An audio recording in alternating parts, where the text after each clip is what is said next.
Hello, everybody. We'll start in a couple minutes. So, I was thinking of doing this as a video, but whenever I'm doing these big updates, there's just so much stuff to cover that if I find if I get it all like set up and then try to record it, it's just I keep restarting it if I like misspeak something or something like that.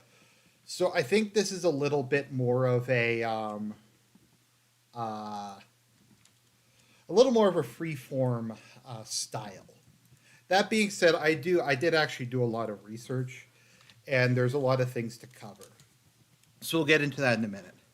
Now, I have been listening to people's feedback, and people have told me that um, they would like me to kind of break this up into two segments. That me arguing with the chat or responding to comments people have is distracting, and I should put it in as its own like separate parts.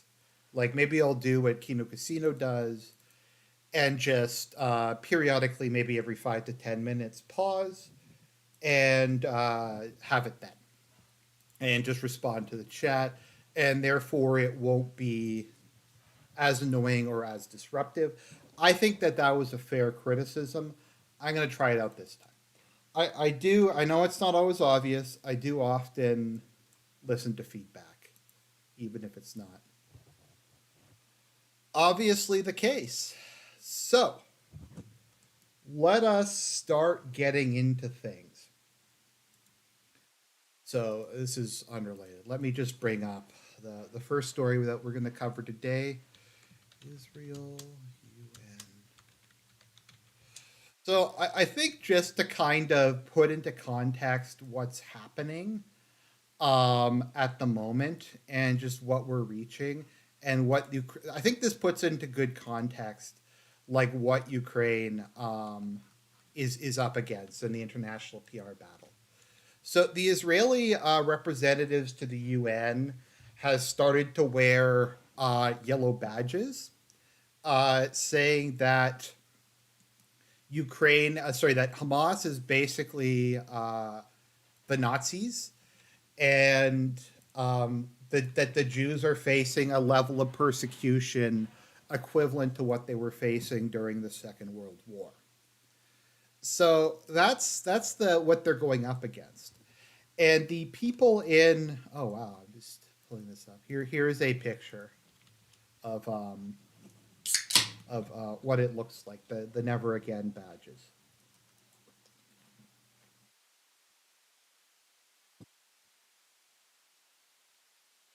So yeah, so like I think to most people who aren't evangelical Christians, this looks like the most cheap form of political pandering.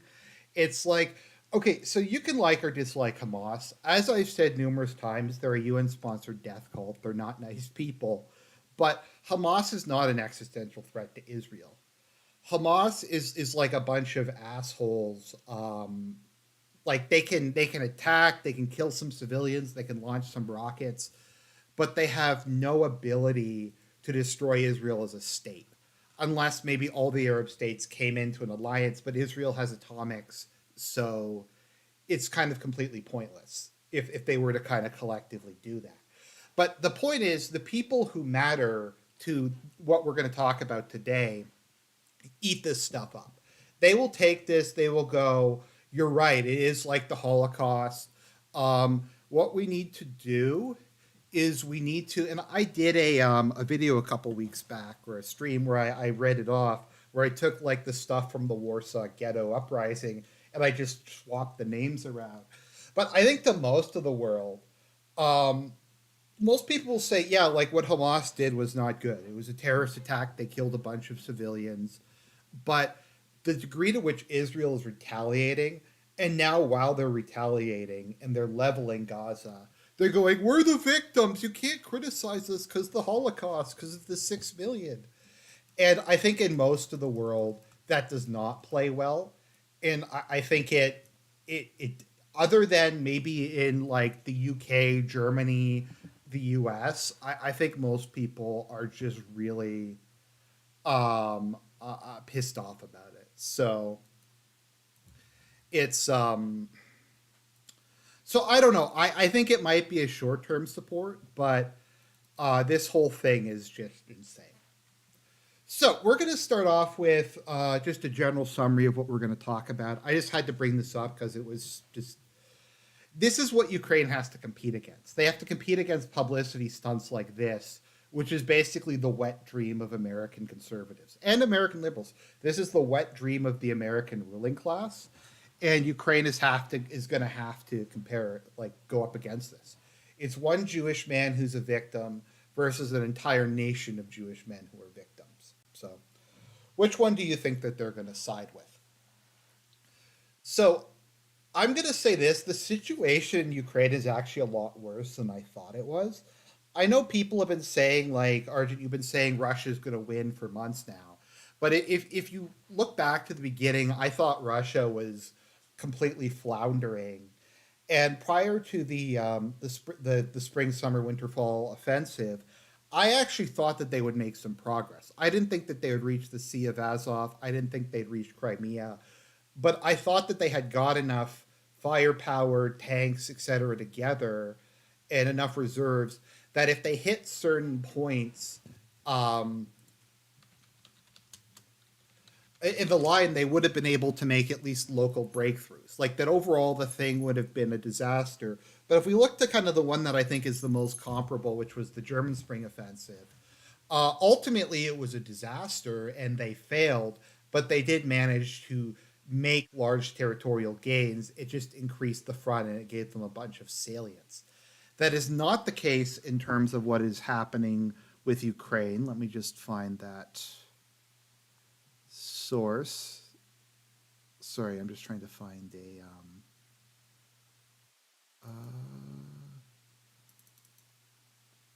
Okay, I'll look for that while I'm talking. Um, this year, Russia's actually made territorial gains. So the big throw of the die didn't work out.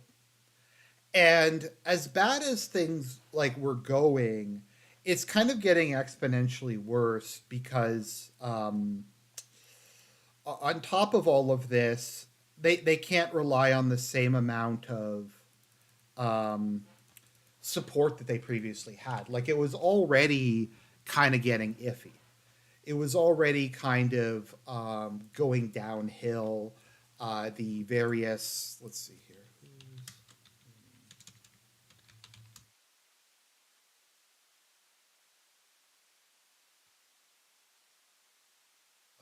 Let's see here. Let me just look at the cached version.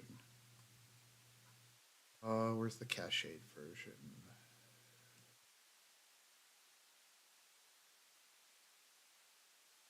Okay, here we go. So if we look down at this, so according to the New York Times, no one gained any ground in Ukraine this year. Nobody. If we look at the changes, we'll see that since the start of the spring offensive, Russia's actually gained more net territory.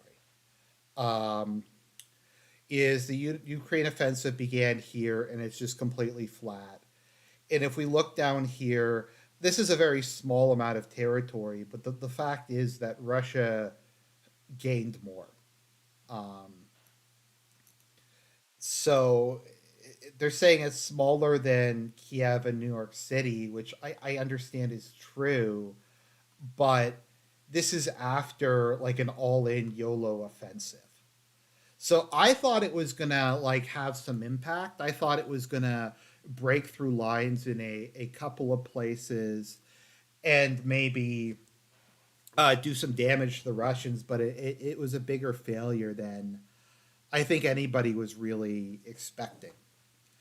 Now, an interesting thing, and we'll get to the budget in a minute, but so Russia has not had to rely on conscription anymore. Um, at this point in time, it looks like they're going to have 400,000 volunteers by the end of the year. Uh, this is due to a number of things. Some of it is legitimate, some of it is kind of bureaucratic finagling. Now, on the one hand, Russia has increased the financial incentives greatly for men entering the army. So in a lot of cases, it's better to join the army than to get a low level civilian job. They've also had a very aggressive recruitment campaign stressing people looking for meaning in life, service to the motherland, stuff like that. And they have had a lot of success. And every indication I've seen is they have had a steady stream of people volunteering. A lot of this, though, is conscripts who signed up for service, like who finished their term and decided to sign on as regular soldiers. Now, you can say that's because they wanted to pursue a career in the military or they were kind of pressured into it. I'm not really sure. I'm not going to make a judgment on that. So it's not as if it's 400,000 like complete civilians signed up to the army. But the point is that at this point in time, Russia, however you want to do um, the math, had recruited 400,000 volunteers. Now, if we look at the statistics at the moment, Russia, if we assume Russia recruited the 400,000, Russia's like recruited in like the last year the equivalent of what Ukraine has as its total armed forces. And once again, Russia has a much larger manpower reserve. So we have a failed offensive, and they're starting to get kind of desperate. So this, I'm going to say, is one of the most disturbing things I've ever seen. So pregnant women have started to volunteer. I don't know how common this is, or this is just a publicity stunt, but they've created a specialized uniform for women up to 7 months into their pregnancies. Now, they are not fighting on the front lines. I should make that very clear. There was a fake news story that some like pro-Russia people were putting out that Ukraine had started conscripting women. That's not exactly true. They've drafted women with medical training uh, to serve in rear roles in the army, which seems perfectly reasonable to me. As far as I can tell, they are not like resorting to mass conscription of women to send them to the front lines. That is quite possible, though. So we have this. We have the women volunteering with the wartime pregnancies, which I just find completely disgusting. When a soldier finds out she's pregnant, she immediately removed from any combat roles. Though she said the sniper first hid her pregnancy for nearly 3 months as she sought to continue her frontline duties. Like that's fucked. I don't even like know what to say about it. And once again, we're saying that like Ukraine is winning, that it's winning, that Russia's out of manpower, and this insane shit's happening. We also have this. Ukraine is rolling out lighter, form fitting body armor for women. Soldiers said wearing men's clothes get in the way of their frontline fighting. Now, you might go, wow, this is really cool, but then you start to wonder, why is it lighter? I guess on one way you could argue that women are smaller, so they could probably make the thing smaller, but with a similar thickness. But I don't really know how you make armor, well, I mean, through technological advancement, but if it's made of the same kind of protective materials that male armor is, it being thinner and lighter means it's less resistant to damage. So we have the new bulletproof vests that cost $1,300 each. They do not have protection for women. It poses a health risk to them, and psychologically, women do not feel protected. They are forced to wear men's bulletproof vests that do not fit snugly. The new armor solves the chafing and discomfort that flat armored chest plates pose for women on the battlefield, per Ukrainian armor. There's no anatomical curve in a man's bulletproof vest, so we need like bikini armor, I guess. So women have a chest opening a large area of damage. That's cool. So that is the direction we're moving in. Once again, it is fake news to say that there is some sort of mass conscription of women, but it is heading in that direction. Possibly. We also have Ukraine has expanded the conscription list. Oh, did they take it down? Or did I just copy and paste this? I think I just copied and pasted this wrong. Okay. So the defense ministry in the Ukraine has amended rules exempting Ukrainians from mobilizing on health grounds. So they're getting rid of a lot of the medical conditions that previously prevented people from serving in the army. Most armies have some sort of physical requirements. I'm not sure if there's still a height or weight requirement to serve in the army, but like during World War One, as they ran out of manpower, they kept lowering the requirements.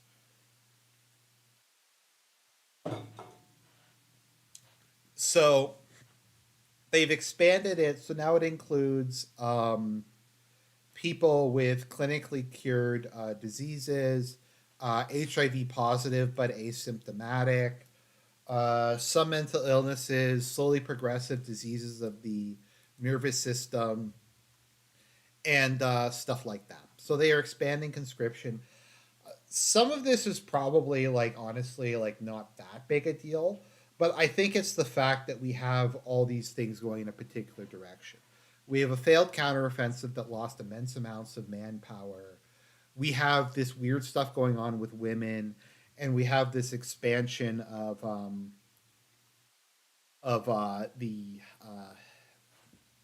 the people who can be conscripted. So I'm just going to, before we get into the budget, I'm just going to take a look at the chat and say what the chat is saying. Okay, Later Gator says most Jews think it was cringe. Let's see here.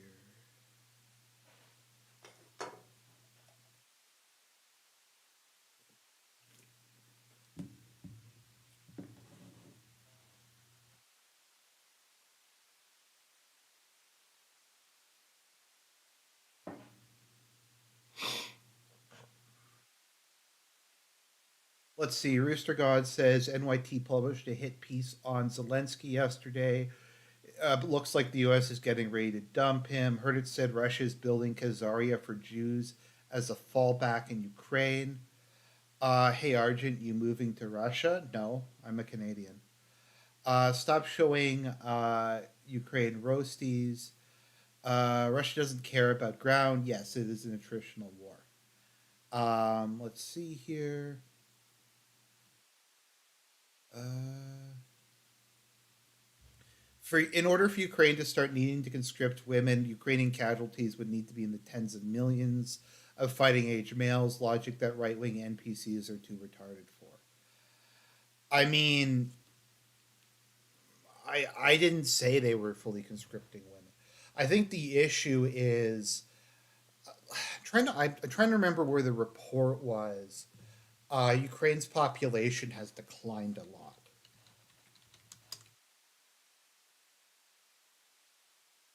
It's declined by a lot actually. I'm just trying to find where it is. I saw somewhere that it was up to like uh okay, so Ukraine's population is currently around, let me just see where it is. I'm just trying to find it. So millions of men left. Okay, so let's go over this. So this is Reuters. We can pretend that Reuters is some sort of like far right, insane pro Russian news source. So Ukraine at the start of the war had a roughly, I think its population probably declined somewhat. If we want to include Crimea being lost, Lukansk and Donbass and the other republic being lost, and general population decline as a result of mass immigration away from Ukraine and a low birth rate, we'll say it was at about 44 million when this war started. I think that's fair. Amidst that, we also have large sections of the Crimea of the country that have been occupied and annexed by Russia. We have immense numbers of men who have fled. And so some demographers have suggested that it could be as low as 30 million now. So the country may, so the population controlled by the government may have shrunk to 30 million from probably around 40 to 44 million at the start of the war. Now, I'm not sure proportionally who it was mainly who fled. If it was mostly young military age males, then the demographic crisis is actually a lot worse than that. And a lot of these countries kind of have an inverted age pyramid because they underwent such massive population birth rate falls in the 80s and 90s.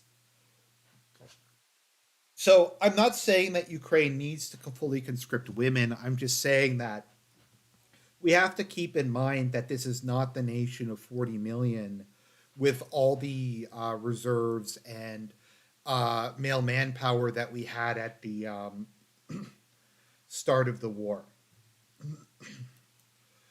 So also keep in mind you can't draft the entirety of a country's population. Once you reach a certain point, so much of the working age population starts to get into the army that it affects the ability of the civilian economy. Because keep in mind, every like 100,000 Ukrainians who go into the army is 100,000 less people who's working in the civilian economy. This is something that happened during the World War II, actually. See, Russia had a very unproductive agricultural sector compared to the West. They didn't have very many tractors or combines or stuff like that, and they were very heavily dependent upon manpower. Now, once the war started and they started drafting tens of millions of peasants, there was just a chronic shortage. The farms weren't working properly. Um, they weren't able to harvest. They weren't able to plant, and it got worse as time went on. And to a certain extent, the U.S. shipping Russia a bunch of food kind of helped them out a lot during the dark days of the war because Ukraine was under occupation by Germany, and a lot of the rest of Russia had sent its farmer population to the front lines. So, once again, I'm not saying Ukraine is out of manpower. I'm not saying that they're going to start like throwing all the women they could find in. I'm just saying I think the scenario is worse than I thought. I had thought Ukraine had not lost nearly that much population since the start of the war, but that is a pretty substantial decline, especially if it's in the category of people who are likely to serve in the army. So, we have that. Now let's get into the let's see, where is it? The military aid. So let me see if I can find it. So I tried. I spent quite a bit of time trying to figure out how much aid has been sent to Ukraine, and I'm going to be honest. I couldn't find like a consistent number for it. I saw numbers for the amount of aid Ukraine has received ranging from 80 million to like 160, sorry, 80 billion to 160 billion. I saw all kinds of different numbers. I saw some people say the US has given 40 billion. I seen people say they gave 120 billion alone, that Europe smashed it, that Europe's done a lot less. My guess, and I'm just going to go on the conservative side of the average of what I saw, is that Ukraine's received probably about $120 billion total. That's just the number we're going to go with for the sake of this live stream because I don't think anybody really knows. And that's military aid, budget support, food aid, just cash. That's kind of everything. And once again, it's probably more than that. Because keep in mind, there's the money from the US, there's the money from the EU, there's humanitarian aid from neutral countries, the UN's thrown in a bunch of money, the IMF's thrown in a bunch of money.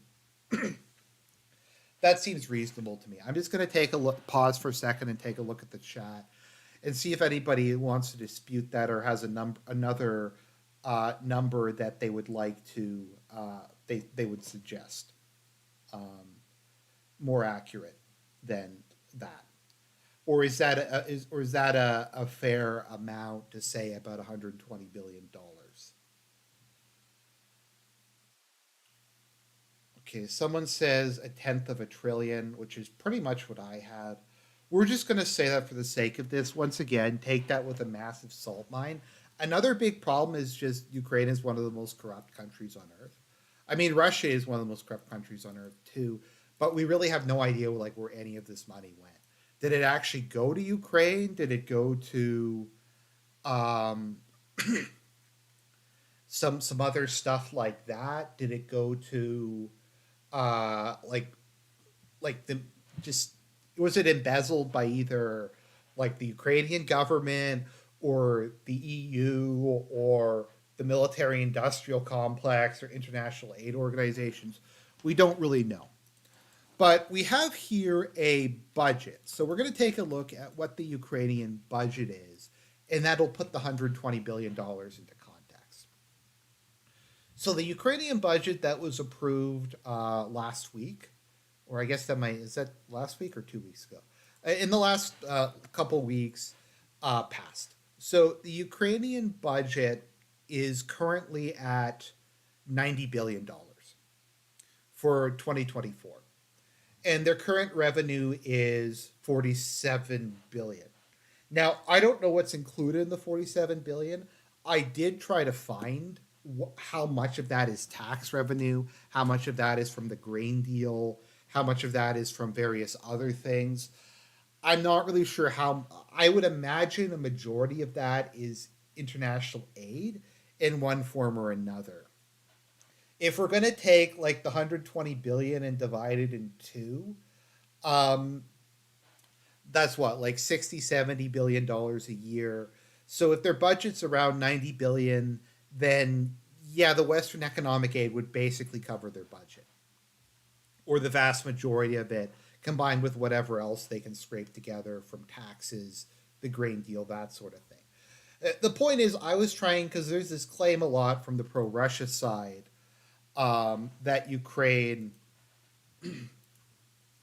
everything in Ukraine is basically paid for by the U.S.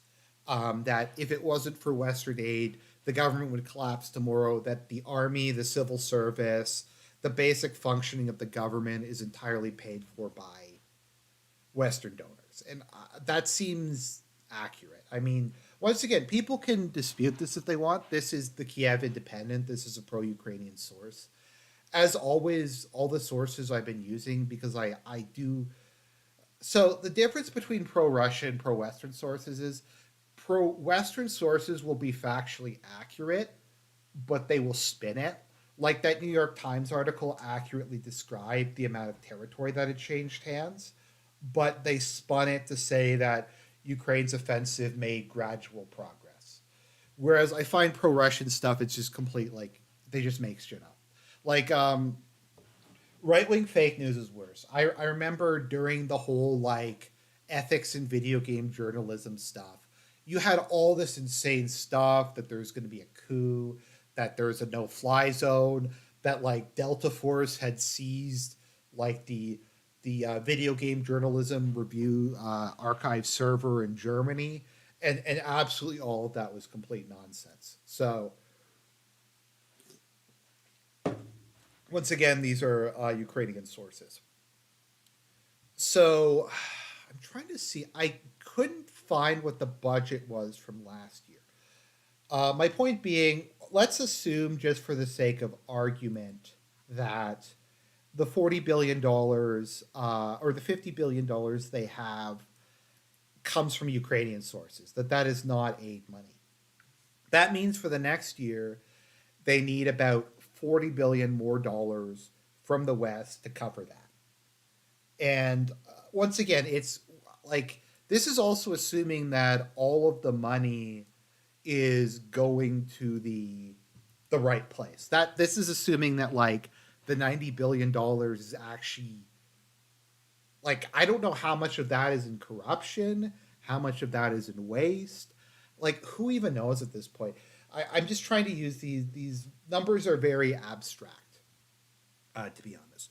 But my point is, Ukraine will basically have to receive a similar amount of funding to what they've received for the last 2 years in order to balance their budget, in order to continue paying for it. The defense budget is now more than half of the total budget. So the Ukrainian government is basically assuming Western aid stop tomorrow, and that this income that they have is all legitimate state budget.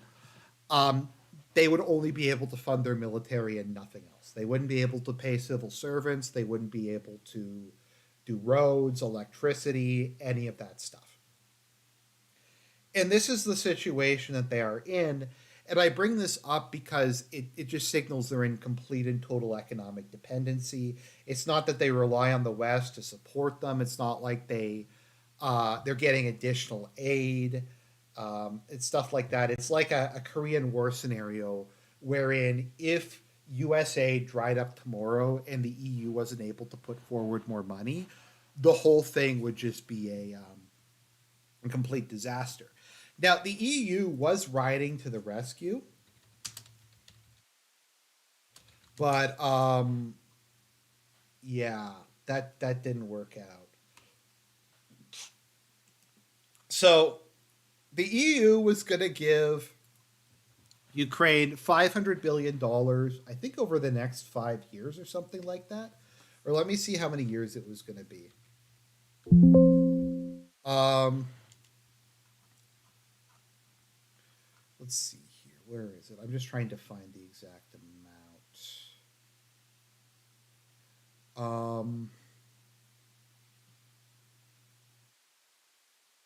Okay, lead time blocking of $500 million of vital Ukraine aid. I think it was literally 500 billion. I'm just trying to find it. Um, the okay, so Reuters offers Ukraine. Maybe it was only 50 billion euros. I've heard different amounts. Okay, well we'll say it's 50 billion, and I misspoke, and I misspoke. It was 50 billion. It was not 500 billion. Or wait a minute.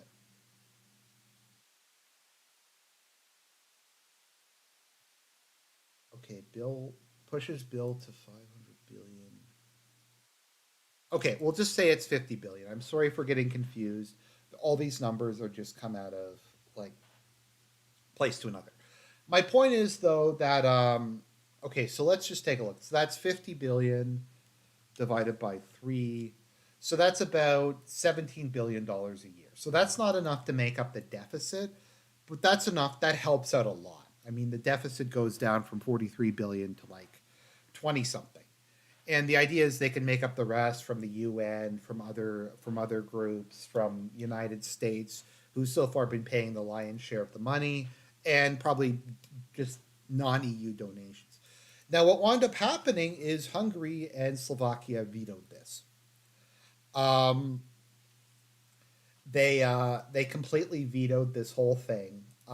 Hungary, because on the ground, there's a couple things. The EU, I think, sanctioned a bunch of Hungarian banks and has like been threatening Hungary. Um, okay, so let's see here. Hopes the veto would be lifted increased. Yeah, so they sanctioned a bunch of Hungarian banks or something like that. Um, and I think they froze a bunch of like the Hungarian government's assets, um, and some stuff like that. So Hungary just vetoed it. They're like, until you like lift this and let us do our stuff again, then no, we're just gonna keep vetoing it.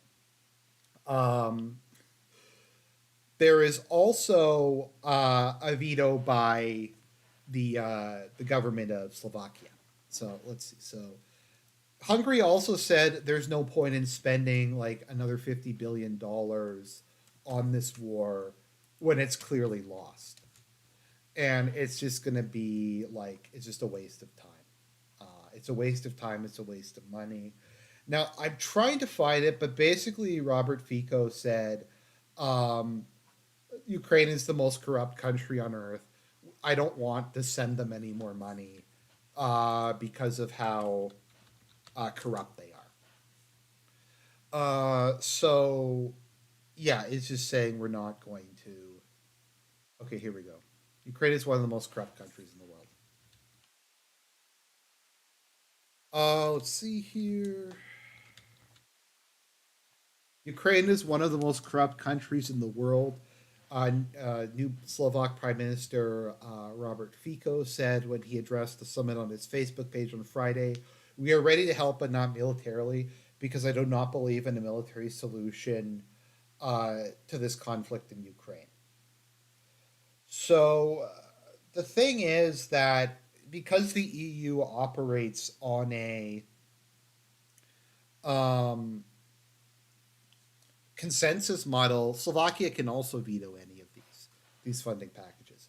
So we now have two countries that are probably going to veto these, uh, and yeah, so that $50 billion is not going anywhere anytime soon. Even if they were to pass it tomorrow, it's still way behind.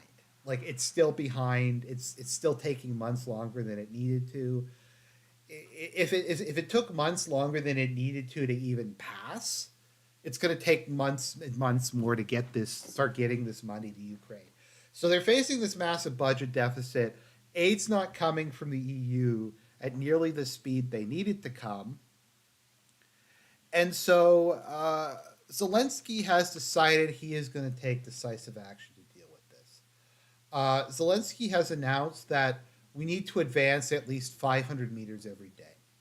Because if you declare, like if you pass a resolution, say, it's kind of like with Obamacare. It's like Obama just passed a bill that said everybody has health care, and everybody has health care because that's how life works. So he's like, kill the occupiers and move forward by at least a kilometer, at least 500 meters a day. So that is the new goal. Is we just have to always be on the offensive. We have to keep just making. We have like a quota now for how much territory we have to take, regardless of the military situation. Okay, so all that stuff is pretty bad. But what makes the whole thing worse is, once again, if we go back to these guys here have gone to the US and they said, look, the 1,400 people Hamas killed was an existential threat to Israel. It's another Holocaust. The Ukrainians are selfish. They've never undergone a genocide. They've never undergone any kind of oppression or suffering or foreign occupation. We're the only people in human history who have. So you got to send us all the stuff that was meant for Ukraine. So the U.S. does not produce enough weapons to supply Ukraine as it is. Their shell production is far below what they need. Also, production of stuff like Patriot missiles, ATACMs. The U.S. provided Ukraine with ATACMs. It was like 20, and that was supposed to change it. All this other stuff. Unfortunately, those artillery shells are not going to go to Ukraine. At least a substantial number of them. So, U.S. artillery shells to be diverted to Israel. Axios has reported that three Israeli officials, tens of thousands of United States, 155, let's see here, artillery shells from emergency stock that were meant to go to Ukraine have now been diverted by the Pentagon, who's going to send them to Israel to shell Palestinians. Let me see. What is America's? I think it's 30,000. Okay, the U.S. currently produces, as of September, so as of last month, the U.S. produces 28,000 shells a month. So if they sent tens of thousands of shells to Israel, then that means, like, of those produced, and this is once again assuming that the U.S. doesn't do anything else with it. Like, if the U.S. produces 28,000, we're assuming that all 28,000 of those go to Ukraine. They don't keep any of them. They don't give it. They don't sell any to Korea. They don't sell any to Europe. They don't sell any to Canada. That 100% of its production is immediately sent to Ukraine. So even given that, if they're sending like tens of thousands of shells, they only produce tens of thousands a month. So it's like, I guess all the shells they produced for the month of like September just went, or maybe October as well, just went to Ukraine or went to Israel, and they didn't go to Ukraine. And this is like at the tail end of an offensive. Um, Let's see here.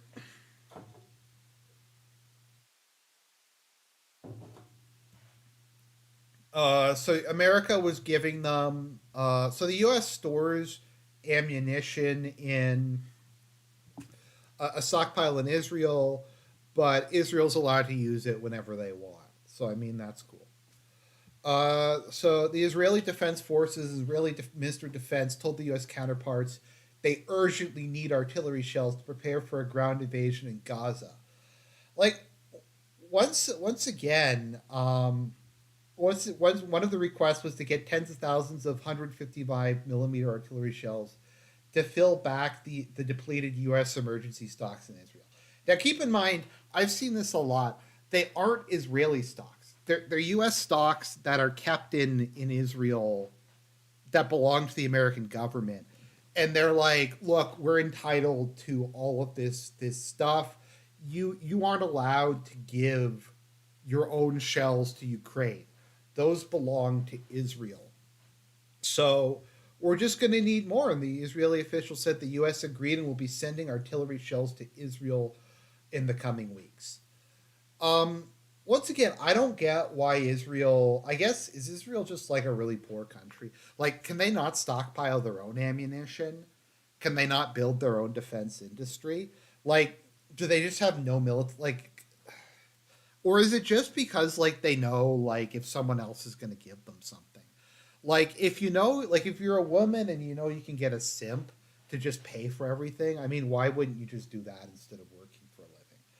I mean, they know the U.S. will just basically give them whatever they want, and there's nothing to do. Everything can just be made available for Israel immediately. Let's see here. Let's see. I'm just gonna check if this will load. Okay, so this was another article from noted pro-Ukrainian source, the New York Times. Ukraine and Israel are fighting different kind of wars, but some weapon systems could be sure in short supply if the fighting continues for months. I mean, they're already in short supply, but the question is, who's going to get these weapon systems? Is it going to be, where is it? Where's the picture of Zelensky? Is it going to be Zelensky or is it going to be these guys? Who do you think that the U.S. political class is more eager to give those weapons to? It's an interesting question. Artillery ammunition is needed by both Israel and Ukraine. With his primetime vow to send more weapons to both Ukraine and Israel, President Biden sought to make clear on Thursday that the United States was not prioritizing one war over the other. Once again, who do you think they're going to prioritize? But hours earlier, said they were providing tens of thousands of shells to Israel. Um, you're probably going to see a steady flow of weapons coming to flow into Israel. Some of these shipments could include the same types of artillery and bombs that Ukraine has relied on in its own 20-month ground war to defend its territory from Russia. So, yeah, uh, there's very little overlap between what we're giving Israel and what we're giving Ukraine. What? But they said shells. Like, wait, there's not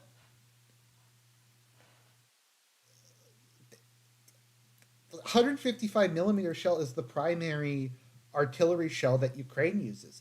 How is there not competition for like the main type of ammunition artillery's guns?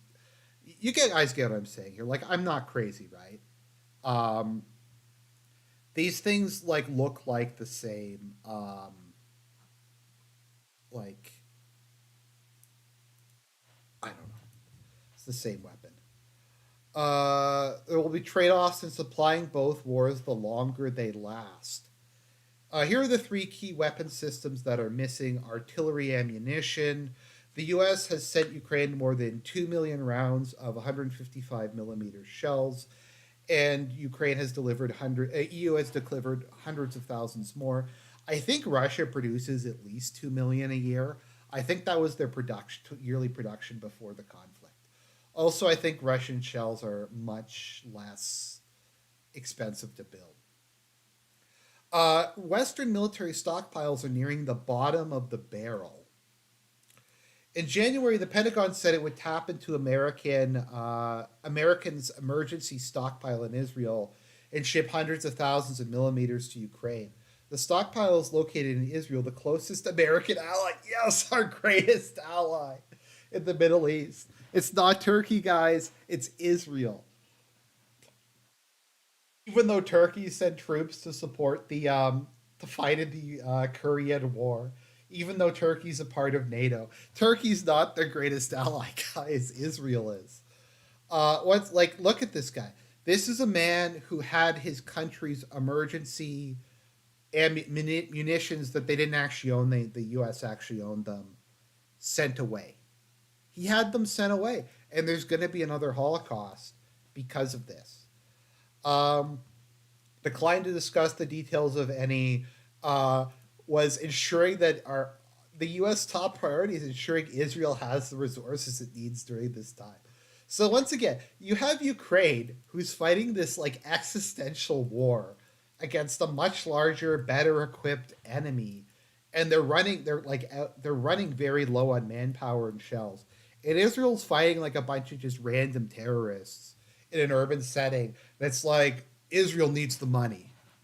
Um, is Another Defense Department is official said Israel and Ukraine may receive different variants of ammunition to avoid overlap. The United States said it could give Israel precision guided shells to hit targets in a crowded urban area because Ukraine doesn't need precision guided shells. Is that like what they're saying? Well, the cluster munition rounds that are being sent to Ukraine may be more effective against positions spread across a battlefield. I mean, we have like I'm pretty sure cluster bombs aren't effective against fortifications. Someone can correct me if I'm wrong in the chat or under the in the comments of the video, but I'm pretty sure that cluster bombs are effective against infantry and light vehicles. They are not as effective against tanks and fortifications. Also, cluster munitions are horrific weapons that will leave eastern Ukraine like covered in these little unexploded bomblets for generations to come. Um, so, yeah.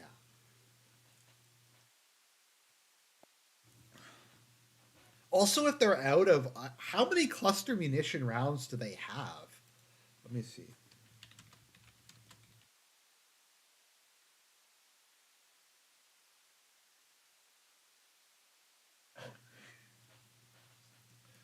Okay, so Human Rights Watch. Let's see here.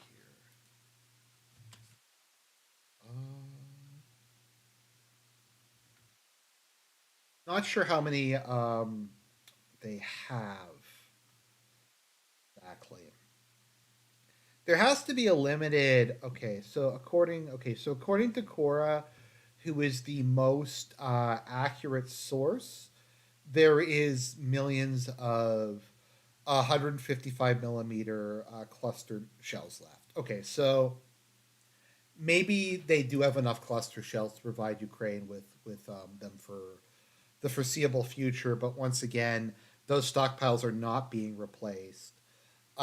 They aren't getting normal rounds, which is what they need, and they're not going to get precision guided rounds because why would they need precision guided rounds? Weapons the U.S. Has sent to Israel include 1,000 small diameter bombs, which weigh about 250 pounds each, and use a GPS navigation system to strike and track and strike targets. Sorry. Um, so Israel has bought more than 8,500. I guess that they've just like blown through them all, and now they just have to give them stuff. Um, okay, let's see here. Stinger missiles. Uh,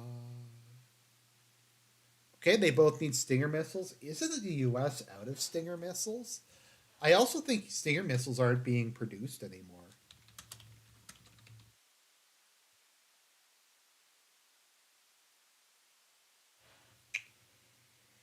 Uh, okay, so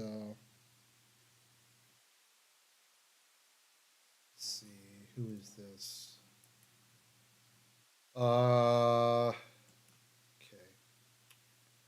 This looks like 100% legitimate. So this random source says the U.S. government provided Ukraine with 1,500, and they are currently attempting to increase production to 60 a month by 2025.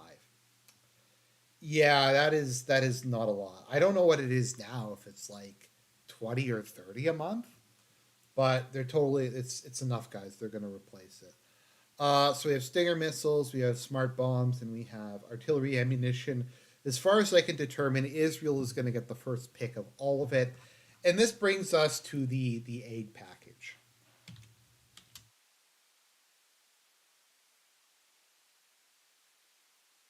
So there recently was a change in leadership within the um, Congress. So Speaker Johnson came to power. Now he is like all evangelical Christians. He worships these guys as much as Christ, and he wants to give Israel the money. He doesn't want to give Ukraine the money. He has voted against every single Ukraine aid package after the first one. So, with that being said, and I guess this is Al Jazeera, so this is bad, but whatever. The budget request is critical. Okay, so he asked for $105 billion, of which 61 billion is going to Ukraine, 14 billion is going towards Israel, and there's also some going to Taiwan, and a bunch of money that's also going to the border. So, like, the Biden idea behind this was, okay, we're just going to tack on this stuff the Republicans don't want to pass. Um, we're going to tack on Israel because they have to fund Israel. They have to fund Taiwan. They have to. This is their only chance to get the border security passed. So either you vote on this or don't vote on this. And one of the main reasons that Kevin McCarthy was removed was because he was going to pass. He was going to bring this bill to the floor as this big omnibus aid package, and Matt Gaetz and a bunch of other people were like, no, we should vote separately on this. These should be separate bills: Ukraine aid, Israeli aid, Taiwanese aid, budget for border defense. All of these things should be voted on separately. It doesn't. It's doesn't make sense for them all to be in one thing. So I'm not sure exactly where we are at the moment with it, but it's delayed. Blinken, Austin call on Congress to pass the age package. Um, so, okay, let's see here. Did it pass the House? I'm not sure.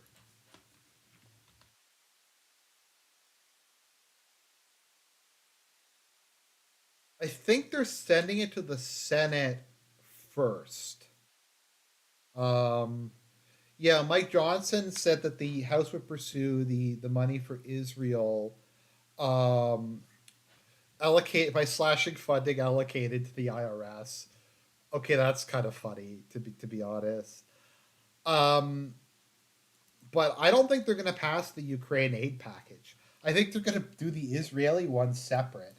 That's going to pass. Biden's not going to be able to veto it, uh, or they aren't going to be able to vote it down.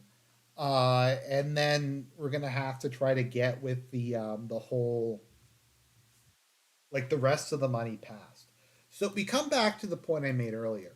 Uh, Ukraine is facing a budget deficit of approximately $40 billion.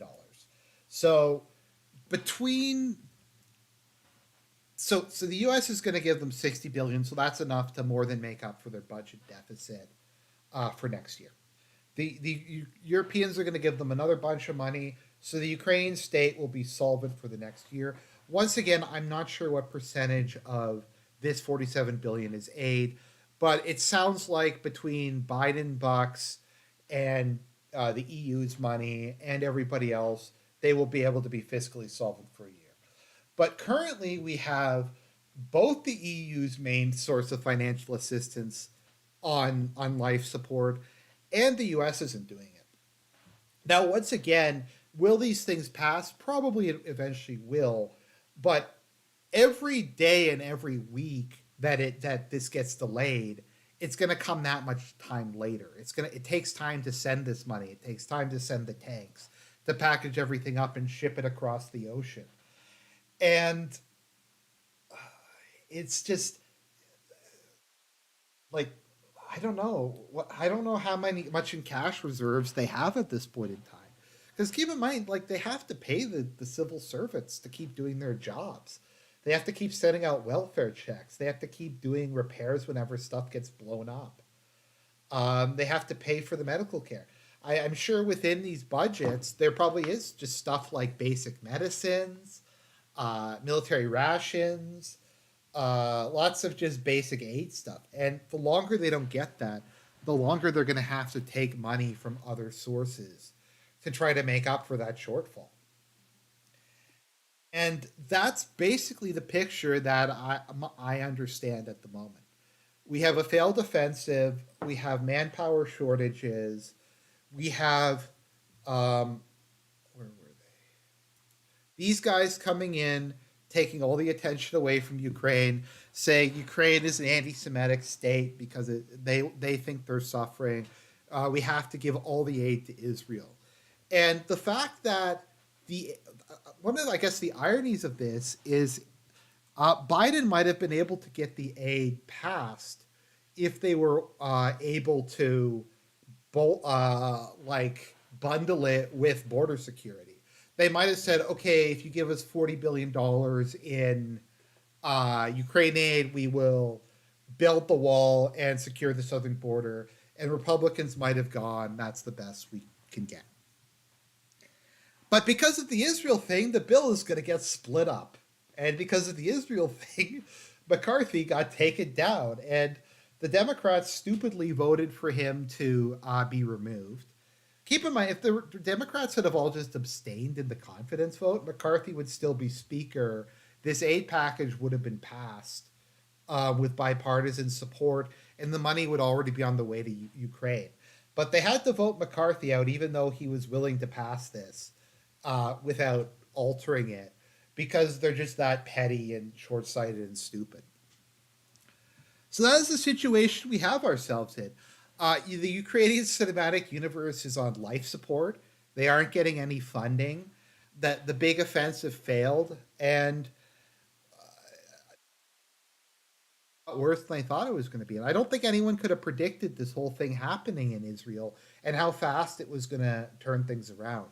You also have, and this is getting slightly off topic, the ceasefire votes. Now, I don't pretend to really care about the UN.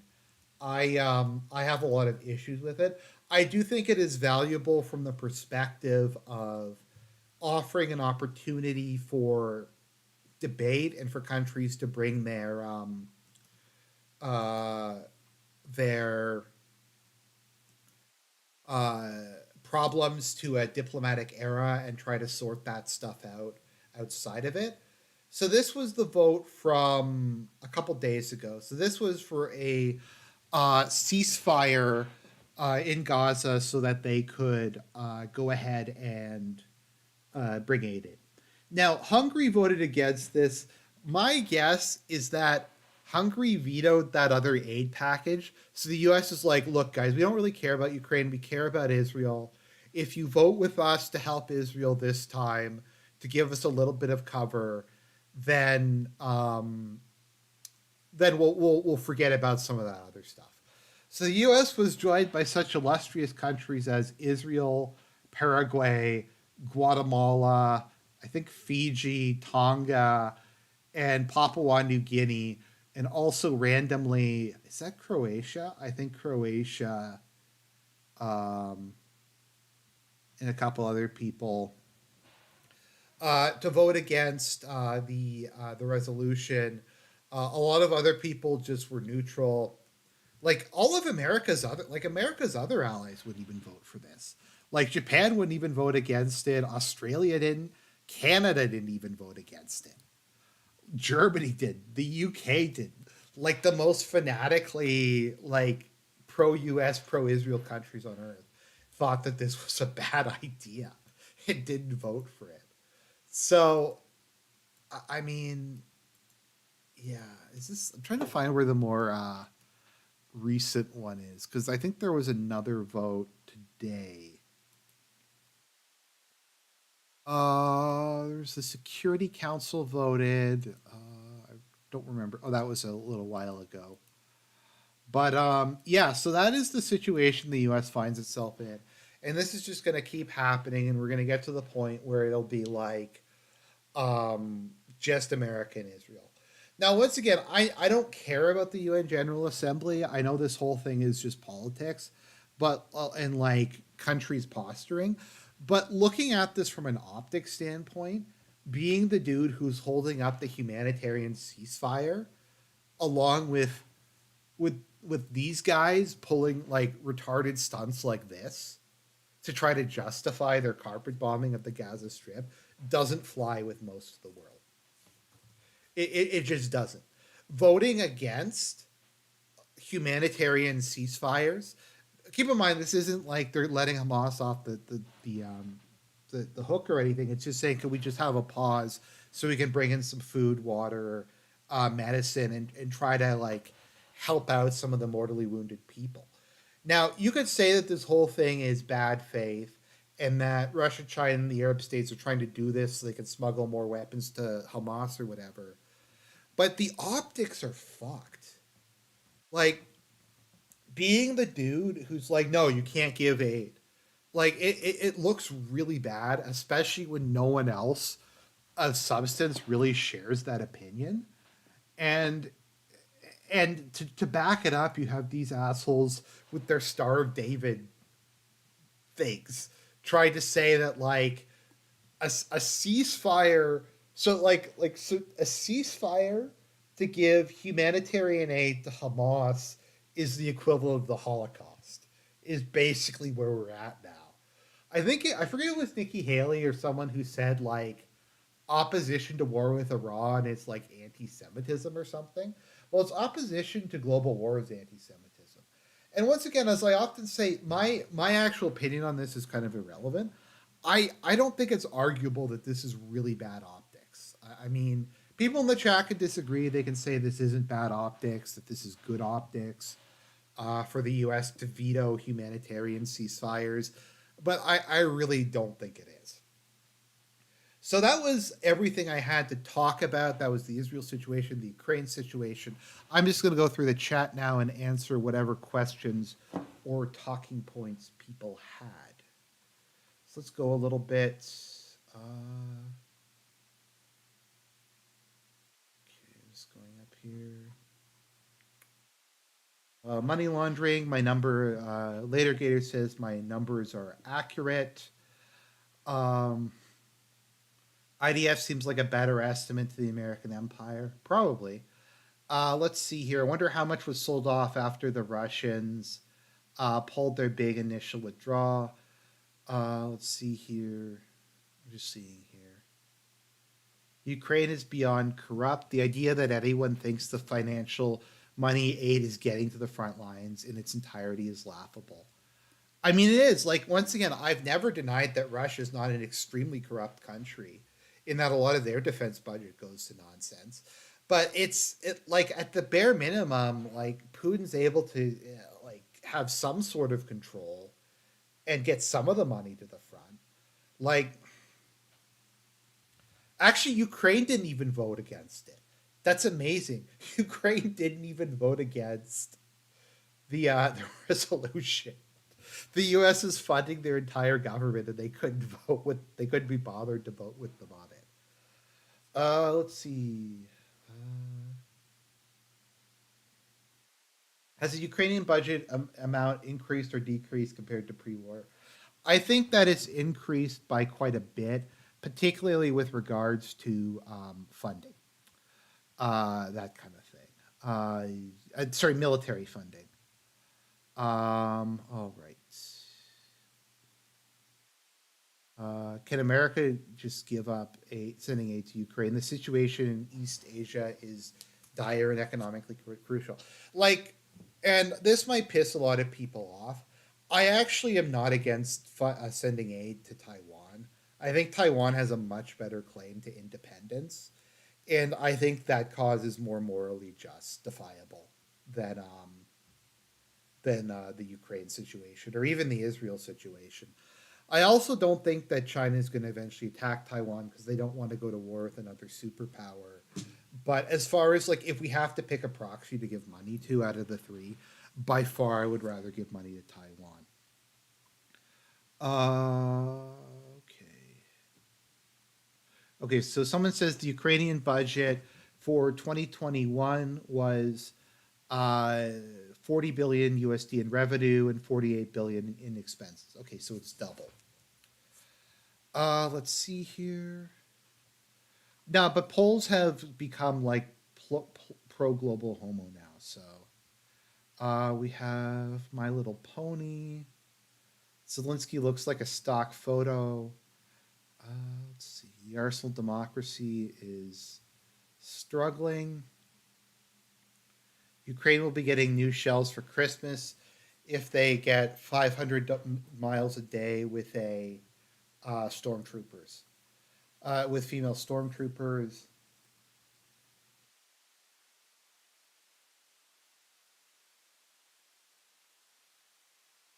Uh, Denmark and Austria don't want it either. I don't. I'm not sure what that's. Okay, Israel can increase their production. Let's see here. I'm just seeing if there's any specific questions. Wait a minute. Huckabee said that Obama was reopening the oven doors by signing the Iran deal. Holy shit. Let me see if that's real. That can't be real. I mean, it probably is real, but if it is, it's the thing is, every time you use this, oh my God, he did say that. He says reopening the oven door. Like every time you do that, it like it makes people like it makes you look like a joke. It makes you look like a doofus. It makes you look like a troll. It's just not good. Um, it's just not good. Let's see here. Yellow Stars make a comeback. There's going to be an ugly shutdown over aid. Let's see here.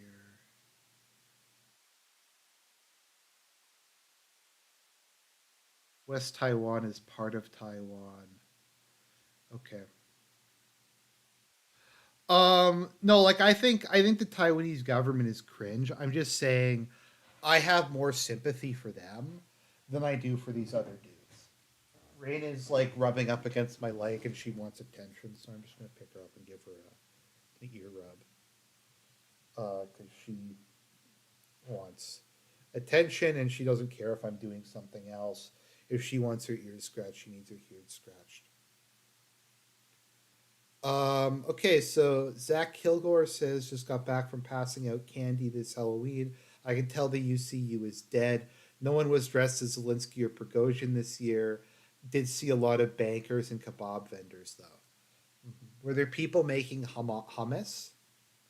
So I don't know. Once again, you guys can agree with me or disagree with me. That's how I see this entire thing.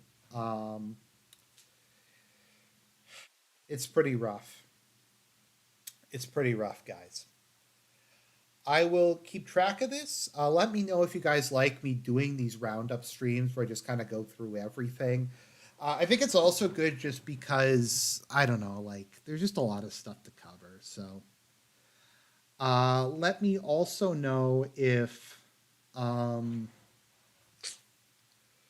it's better for me to look at the comments in like sections, or if you want me to switch back to just doing like just normal pre-recorded videos when we're covering these updates. So, oh, and I guess one more thing: do you want me to break these videos up and release them in chunks. Like, do you want me to take maybe the Israel part or the Ukraine part or something like this and make it separate? Let me know down in the comments or descriptions.